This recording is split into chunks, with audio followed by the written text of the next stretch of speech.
Dear students, আজি আকৌ পুনৰ লগ পাইছোঁ আপোনালোকক পাৰ্ট 3 লৈ। তো part 3 Assam direct recruitment 2022 SCRT social studies আৰু ছ'চিয়েল ছায়েন্সৰ ভিডিঅ' ছিৰিজৰ পাৰ্ট 3 হ'ব। তো পাৰ্ট 3 ক্লাছ 6ৰ অসমৰ জলবায়ুৰ ওপৰত চাম, ক্লাইমেট অফ আছামৰ ওপৰত চাম। তো এইটো এটা most important topic, not only class 6 বুলি নহয়, ক্লাইমেট অফ আছাম খুব ইম্পৰ্টেণ্ট হয় আপোনালোকৰ গ্ৰেড 3 আৰু গ্ৰেড 4ৰ বাবে। মই ক্লাছ 7ৰ ভিডিঅ'টো দিম বুলি কৈছিলোঁ যে জিঅ'গ্ৰাফিৰ ক্লাছ 7ৰ পাৰ্ট এটা ভিডিঅ'তে শেষ কৰিম। তো ক্লাছ 6ৰ অলপমান পাৰ্ট বাকী আছিলে, সেইকাৰণে মই ভাবিলোঁ ক্লাছ 6টো শেষ কৰি ক্লাছ 7টো অলৰেডি মই বনাই আছোঁ, তাৰপিছতে আপোনালোকে পাই যাব ক্লাছ 6টো আৰু এটা ভিডিঅ' আছে, শেষ হোৱাৰ পিছত 7ৰ এটা ভিডিঅ'তে শেষ কৰি দিম জিঅ'গ্ৰাফি পৰ্চন। তো ঠিক আছে, তো ভিডিঅ'টো ষ্টাৰ্ট কৰিছোঁ। Climate of Assam, that means অসমৰ জলবায়ু।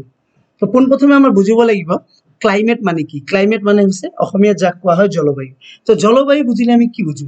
জলবায়ু যদি কোৱা হয় তেনেহ'লে আমাৰ ব্ৰেইনত এটাই বস্তু আহিব লাগিব, জলবায়ু মানে যিকোনো এটা ঠাইৰ, যিকোনো এটা লোকেশ্যন ল'ব পাৰে, যিকোনো এটা ঠাইৰ 50 বছৰৰ 50 ইয়াৰ্ছৰ, কিমান বছৰৰ 50 ইয়াৰ্ছৰ আপুনি পোহৰ ল'ব লাগিব। ডেট মিনছ সূৰ্যৰ পোহৰ, টেম্পাৰেচাৰ, বতাহ, বৰষুণ, হিউমিডিটি, হিউমিডিটি মানে হৈছে আৰ্দ্ৰতা, এইবোৰত যিটো এভাৰেজ হয়, মানে এভাৰেজ মানে হৈছে গড় অৱস্থাটোৱে হৈছে জলবায়ু।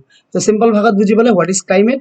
ক্লাইমেট মিনছ এভাৰেজ অফ কি টেম্পাৰেচাৰ, এয়াৰ, তাৰপিছত হৈছে ৰেইনফল, হিউমিডিটি, ঠিক আছে, এইবোৰ হৈছে আপোনাৰ ক্লাইমেট। তো বুজি পালে 50 বছৰৰ গড় অৱস্থাটোকে বুজায়, কাৰ কাৰ? বায়ু, চাপ, তাৰপিছত বতাহ, বৰষুণ, এইবোৰ, ঠিক আছে, জলবায়ু। তো ছেকেণ্ড প্ৰশ্ন হৈছে অসমৰ জলবায়ু কেনেকুৱা ধৰণৰ? অসমৰ জলবায়ু হৈছে ট্ৰপিকেল মনচুন টাইপ। কি হয়? Tropical monsoon type. Tropical monsoon type অসমীয়াত কোৱা হয় ক্ৰান্তীয় মৌচুমী। তো ঠিক আছে, তাৰে আগত আমি জানি লওঁ যে অসমৰ মাটিকালি কিমান। অসমৰ মাটিকালি মানে হৈছে অসমৰ আপোনাৰ এৰিয়া কিমান। অসমৰ এৰিয়া হৈছে 78,438 কিলোমিটাৰ স্কুৱাৰ বা বৰ্গ কিলোমিটাৰ, 438 কিলোমিটাৰ। এইটো হৈছে ভাৰতৰ মাটিকালিৰ 2.39%। তাৰমানে অসমৰ মাটিকালি ভাৰতৰ মাটিকালিৰ কিমান পাৰ্চেণ্ট? 2.39%। এইটো কিন্তু আপোনালোকক এক্সামত সুধিব পাৰে। তো ধৰিব পাৰিলে এইখিনি। নেক্সট, ঠিক আছে, নেক্সট মই কি ক'লো যে অসমৰ জলবায়ুটো কেনেকুৱা ধৰণৰ? ক্ৰান্তীয় মৌচুমী, মানে ট্ৰপিকেল মনচুন ইংলিছত কোৱা হয়। তো ঠিক আছে, আৰু দ্বিতীয়তে মই লিখিছোঁ এটা point, humidity is high, that means আৰ্দ্ৰতাৰ পৰিমাণ বেছি। অসমৰ আৰ্দ্ৰতাৰ পৰিমাণ বেছি, যাৰ কাৰণে কি হয় অসমৰ জলবায়ুটো চেঞ্জ হৈ থাকে। আৰু অসমৰ জলবায়ু চেঞ্জ হোৱাৰ বহুত কেইটা কাৰণ আছে। তো কাৰণবোৰ আমি চাম যে অসমৰ জলবায়ু কিয় চেঞ্জ হয়। ঠিক আছে, কাৰণবোৰ চোৱাৰ আগতে এটা বস্তু চাব লাগিব, এইটো এইটো হৈছে ট্ৰপিকেল ৰিজন। এইটো হৈছে আমাৰ ৱৰ্ল্ডৰ মেপ হয়, ৱৰ্ল্ড মেপ। ৱৰ্ল্ড মেপত ট্ৰপিকেল ৰিজন কোনটো হয়? ট্ৰপিকেল ৰিজন মানে ক্ৰান্তীয় ৰিজন যিটো কোৱা হয়। এইটো আপোনালোকে দেখিছে ৰেড কালাৰ, এইটো ৰেড কালাৰ, এইটো হৈছে বিষুৱ ৰেখা। বিষুৱ ৰেখা তাৰমানে ইকুৱেটৰ। বিষুৱ ৰেখা কিমান ডিগ্ৰী হয়? আগৰ ভিডিঅ'টোত মই কৈছিলোঁ 0 ডিগ্ৰী হয়। তো ঠিক আছে, এই ৰেড কালাৰটোৰ ওপৰত চাওক, এনেকুৱা আৰু এটা ৰেখা গৈছে, এইটো হৈছে নৰ্থ। এইটো নৰ্থ নহয় জানো? মই বুজাইছিলোঁ আগৰ ভিডিঅ'টো। আৰু তলৰ ফালে চাওক আৰু এটা ৰেখা গৈছে সৰু, এইটো হৈছে কি? চাউথ হয়। তো এই যে নৰ্থৰ পৰা চাউথলৈকে, নৰ্থৰ পৰা চাউথলৈকে বিষুৱ ৰেখাৰ ওপৰত নৰ্থ আৰু বিষুৱ ৰেখাৰ তলত, ঠিক আছে, চাউথ, ইয়ালৈকে যিখিনি ৰিজন আছে, ঠিক আছে, এই ৰিজনটো কোৱা হয় ট্ৰপিকেল ৰিজন বুলি। এই ট্ৰপিকেল ৰিজনৰ কাৰণে, মানে ক্ৰান্তীয় ৰিজনৰ কাৰণে মূলতে মানে অসমৰ জলবায়ুৰ পৰিৱৰ্তন হয়। নট অনলি অসম, ভাৰতৰ জলবায়ুৰ পৰিৱৰ্তন হয়। এতিয়া আমি ভালকৈ বুজি ল'ব লাগিব যে মনচুন, ঠিক আছে, মনচুন মানে কি হয় অসমীয়াত? মনচুন, মনচুন মানে হৈছে মৌচুমী। তো মৌচুমী ভাৰতত কেনেকৈ প্ৰৱেশ কৰে? মৌচুমী বা মনচুন, মনচুন ভাৰতত আহে কোনফালেদি? চাউথ ৱেষ্টৰ ফালেদি। মনত ৰাখিব, কোৱেশ্চন আহিব পাৰে ইয়াতে যে ভাৰতত মনচুন বা মৌচুমী কোনপিনেদি প্ৰৱেশ কৰে? কোনপিনেদি কৰে? চাউথ ৱেষ্টৰ পিনেদি প্ৰৱেশ কৰে।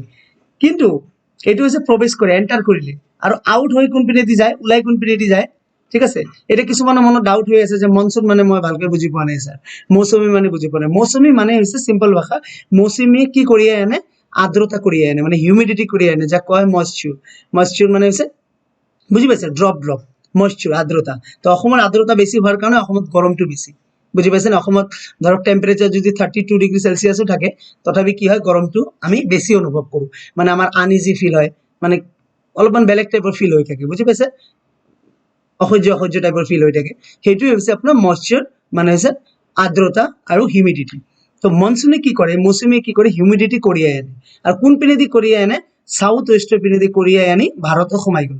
এতিয়া ভাৰতত সোমালে আৰু ওলাই কোন পিনেদি যায় কাৰণ একে জায়গাত তো ৰখি নাথাকে ডেফিনেটলি ভাৰতৰ সাউথ ইষ্টেদি সোমালে সোমাই গোটেই ভাৰতত থাকি ওলাইতো যাব লাগিব বেলেগ কান্ট্ৰিত সোমাই যাব ঠিক আছে ওলাই যায় আমাৰ নৰ্থ ইষ্টেদি বুজি পালে ওলাই কোন পিনেদি যায় নৰ্থ ইষ্টেদি এইটো হৈছে মেইন ৰিজন তো যোন পিনেদি সোমাব সোমোৱা জেগাটো ডেফিনেটলি আপোনাৰ গৰম বেছি হ'ব আৰু যোন পিনেদি ওলাই যাব তাতো আপোনাৰ গৰম বেছি হ'ব মানে জলবায়ুৰ পৰিৱৰ্তন হ'ব পটককে জলবায়ুৰ পৰিৱৰ্তন হৈ যাব বুজি পাইছে ক্লাইমেট পৰিৱৰ্তন হৈ যাব তো অসমৰ ক্লাইমেট পৰিৱৰ্তন হোৱাৰ এটা মেইন ৰিজন এটো হৈছে নৰ্থ ইষ্ট ঠিক আছে নৰ্থ ইষ্টৰ পিনেদি মনসুন ওলাই যায় বা মইশ্চাৰ ওলাই যায় বা হিউমিডিটি ওলাই যায় ঠিক আছে সোমাই কোন পিনেদি সাউথ ওয়েষ্টেদি সোমাই ভাৰতত তো বুজি পালে এইখিনিলৈকে ডাউট ক্লিয়াৰ এটা সেকেন্ড বস্তু ইয়াতে আৰু এটা বুজি পাব লাগিব এই যে মই যে কৈছিলো আপোনালোকে এইডাল হৈছে বিষুৱ ৰেখা আৰু এইখিনি হৈছে ট্ৰপিক্যাল ৰিজন তো ট্ৰপিক্যাল ৰিজন মানে এটো হৈছে নৰ্থ ট্ৰপিক্যাল ৰিজন আৰু তলৰটো হৈছে সাউথ ট্ৰপিক্যাল ৰিজন মানে ক্ৰান্তীয় বুজি পাইছে উত্তৰ ক্ৰান্তীয় আৰু এটো হৈছে দক্ষিণ ক্ৰান্তীয় তো উত্তৰ ক্ৰান্তীয় ৰেখাডাল যে আছে এই ৰেখাডাল অসমৰ লগতে আৰু কোনোবা বেলেগ ৰাজ্যক টাচ কৰিছে নেকি এটি আমি চাই লম তো চাই লওক কেইটামান ৰাজ্য আছে ভাৰতৰ সেই ৰাজ্য কেইটা নৰ্থ বুজি পাইছে নৰ্থ ট্ৰপিক্যাল ৰিজন ৰেখাডালক টাচ কৰিছে তেনেকুৱা ৰাজ্য হৈছে গুজৰাট আছে আৰু নৰ্থ ইষ্টৰ ভিতৰত দুটা ৰাজ্য পৰে আমাৰ নৰ্থ ইষ্টৰ ভিতৰত দুটা ৰাজ্য পৰে এটা হৈছে ঠিক আছে এটা হৈছে মিজোৰাম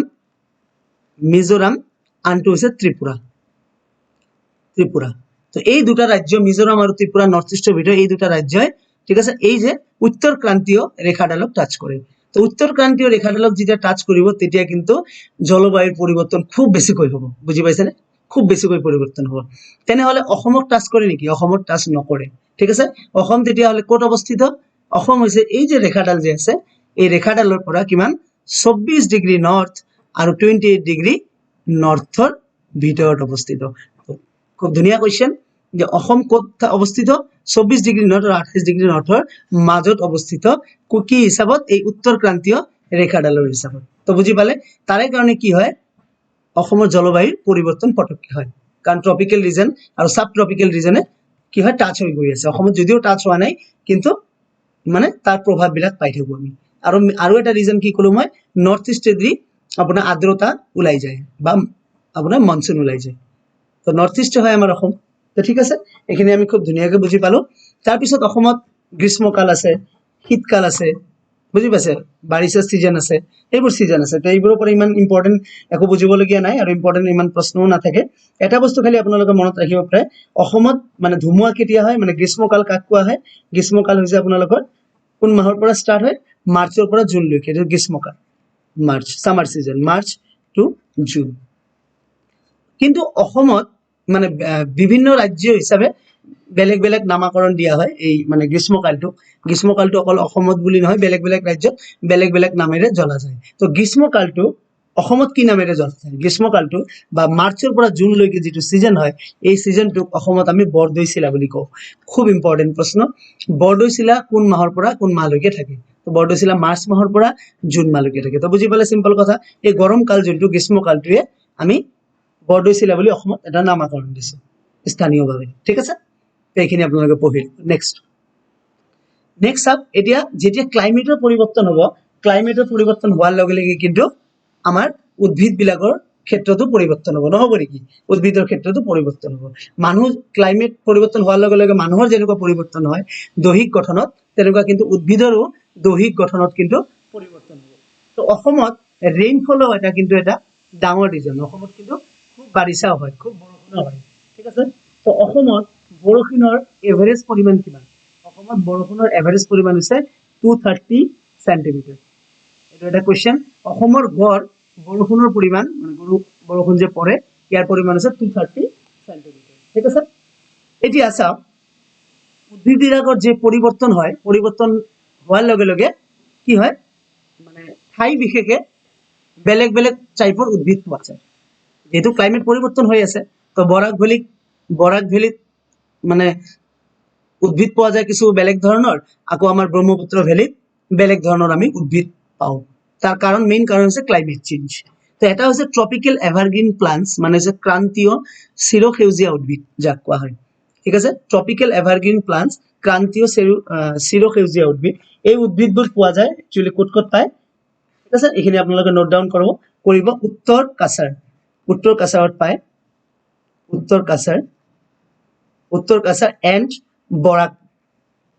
বৰাকত পায় তো ঠিক আছে বৰাক আৰু উত্তৰ কাছাৰত কি পায় ক্ৰান্তীয় চিৰসেউজীয়া উদ্ভিদবোৰ পায় তেনেহলে ক্ৰান্তীয় চিৰসেউজীয়া উদ্ভিদবোৰ কি হয় এইবিলাক হৈছে অগৰু হলং এইবোৰ ঠিক আছে এইবোৰ উদ্ভিদ ক'ত হ'ব ঠাই বিশেষে হ'ব কিন্তু য'ত ত'ত আপুনি ৰুই দিলে এইবোৰ উদ্ভিদ হোৱাৰ কাৰণে আপোনাৰ more than 200 সেন্টিমিটাৰ ৰেইনফল হ'ব লাগিব মানে বৰষুণ কিমান হ'ব লাগিব 200 সেন্টিমিটাৰ হ'ব লাগিব ঠিক আছে বুজি পাইছে বৰষুণ 200 সেন্টিমিটাৰ আৰু টেম্পাৰেচাৰ মানে উষ্ণতা কিমান হ'ব লাগিব more than 25 degree Celsius 25 degree সেলসিয়াসৰ তলত যদি হয় তেনেহলে কিন্তু এই যে হলং অগৰু এনেকুৱা বা ক্ৰান্তীয় চিৰসেউজীয়া উদ্ভিদ যিবোৰ আছে এইবোৰ উদ্ভিদ কিন্তু নহয় এইবোৰ উদ্ভিদৰ কাৰণে দুটা ৰিজন এটা হৈছে more than 200 সেন্টিমিটাৰ ৰেইনফল হ'ব লাগিব বৰষুণ হ'ব লাগিব আৰু উষ্ণতা 25 ডিগ্ৰী সেলসিয়াসতকৈ ওপৰত হ'ব লাগিব ঠিক আছে নেক্সট অসমত আৰু এক ধৰণৰ উদ্ভিদ হয় ক্ৰান্তীয় পৰ্ণপাতী উদ্ভিদ তো ক্ৰান্তীয় পৰ্ণপাতী উদ্ভিদক ট্ৰপিক্যাল ঠিক আছে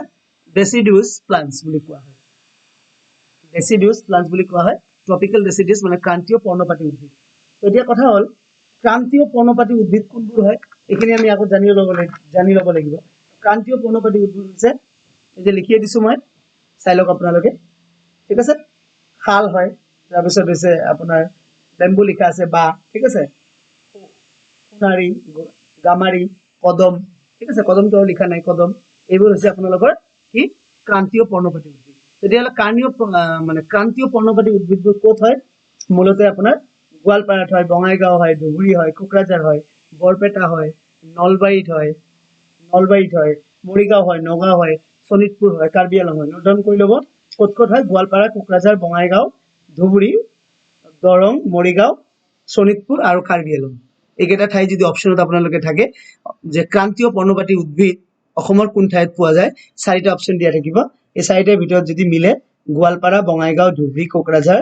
বৰপেটা নলবাৰী কামৰূপ দৰং মৰিগাঁও নগাঁও শোণিতপুৰ আৰু কাৰ্বি আংলং এইকেইটা জিলাত পোৱা যায় ঠিক আছে আৰু ইয়াৰ কাৰণে কি নেচেসাৰী 80 সেন্টিমিটাৰৰ পৰা 200 সেন্টিমিটাৰ ৰেইনফল হ'ব লাগিব 80 সেন্টিমিটাৰৰ পৰা কিমান 200 সেন্টিমিটাৰ বৰষুণ দিব লাগিব বুজি পাইছে বুজি পালো নেক্সট চাওক নেশনাল পাৰ্কৰ ওপৰত ক্লাস 6 ৰ কিতাপত আছে নেশনাল পাৰ্কবোৰৰ নাম আছে কোন জিলাত কি আছে এইবোৰ ডিটেইলছ এটা চাৰ্ট দিয়া আছে ইয়াৰ ওপৰত মই বেলেগকে পিছত এটা ভিডিও বনাই দিম কাৰণ ডাঙৰ এটা চাৰ্ট দিয়া আছে এইখিনি আমি অলৰেডি পঢ়ুৱে জিকেৰ ক্ষেত্ৰত ঠিক আছে অসমৰ বন্যপ্ৰাণীৰ ওপৰত দিয়া আছে ঠিক আছে এইখিনি আমি পঢ়ুৱে এগ্ৰিকালচাৰ সেক্টৰৰ ওপৰত দিয়া আছে তো এগ্ৰিকালচাৰ সেক্টৰটো ইমান বেছি ইম্পৰ্টেন্ট নাই ক্লাস 6 ত বেছি বস্তু নাই যিখিনি দৰকাৰী এইখিনি মই লৈ লৈছো তো 7 নেশনাল পাৰ্কৰ কথা ইয়াতে কৈছে ঠিক আছে 7টা নেশনাল পাৰ্ক আছে অসমত নোট ডাউন কৰি ল'ব আৰু এই 7টা নেশনাল পাৰ্কৰ যিখিনি এৰিয়া এই এৰিয়াটো অসমৰ এৰিয়াৰ কিমান পাৰ্সেন্ট 1.88% এটো এটা ইম্পৰ্টেন্ট কোৱেশ্চন যে অসমৰ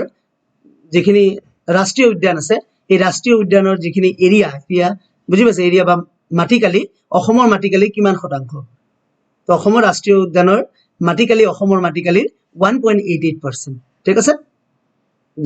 ঠিক আছে তো 7 নেশনাল পাৰ্ক কি আছে আপোনালোকে চাই ল'ব কাজিৰঙা নেশনাল পাৰ্ক ক'ত অৱস্থিত গোলাঘাট আৰু নগাঁওৰ নিয়াৰেষ্ট বা গোলাঘাট নগাঁও বুলিও ক'ব পাৰো নিয়াৰেষ্ট বুলিও ক'ব পাৰো নেক্সট হৈছে দিহিং পাটকাই নেশনাল পাৰ্ক এটো হৈছে ডিব্ৰুগড় আৰু তিনিচুকীয়া ডিব্ৰু চৈখোৱা নেশনাল পাৰ্ক তিনিচুকীয়া মানস নেশনাল পাৰ্ক বৰপেটাত অৱস্থিত তাৰ পিছত নামেৰি নেশনাল পাৰ্ক তেজপুৰত অৱস্থিত ওৰাং নেশনাল পাৰ্ক দৰং আৰু শোণিতপুৰ ঠিক আছে জিলাৰ কাষতে অৱস্থিত ৰাইমনা নেশনাল পাৰ্ক কোকৰাঝাৰত অৱস্থিত তো ঠিক আছে এইখিনি ক্লাস 6 ৰ বুকছত আছিলে আৰু তাৰে উপৰিও কিছুমান বস্তু মই আপোনালোকক দি দিছো যেখিনি আপোনালোকৰ এক্সামৰ কাৰণে ভেৰি ভেৰি ইম্পৰ্টেন্ট আৰু মই বেলেগকৈ নেশনাল পাৰ্কৰ এটা ভিডিও লৈ আহিম তাতে আমি ভালকৈ বুজিম যে কাজিৰঙা নেশনাল পাৰ্কৰ এৰিয়া কিমান দিহিং পাটকাই এৰিয়া কিমান কাজিৰঙাত কি উদ্ভিদ পায় কাজিৰঙাত কি প্ৰাণী পায় থাকে ঠিক আছে এইবোৰ আমি ডিটেইলছকৈ পিছত চাম তো ভিডিওটো যদি আপোনালোকে বুজি পাইছে তেতিয়াহলে শেয়াৰ কৰিব আৰু নতুনকৈ থাকিলে চেনেলটো সাবস্ক্ৰাইব কৰিব লগতে থকা বেল আইকনটো প্ৰেছ কৰিব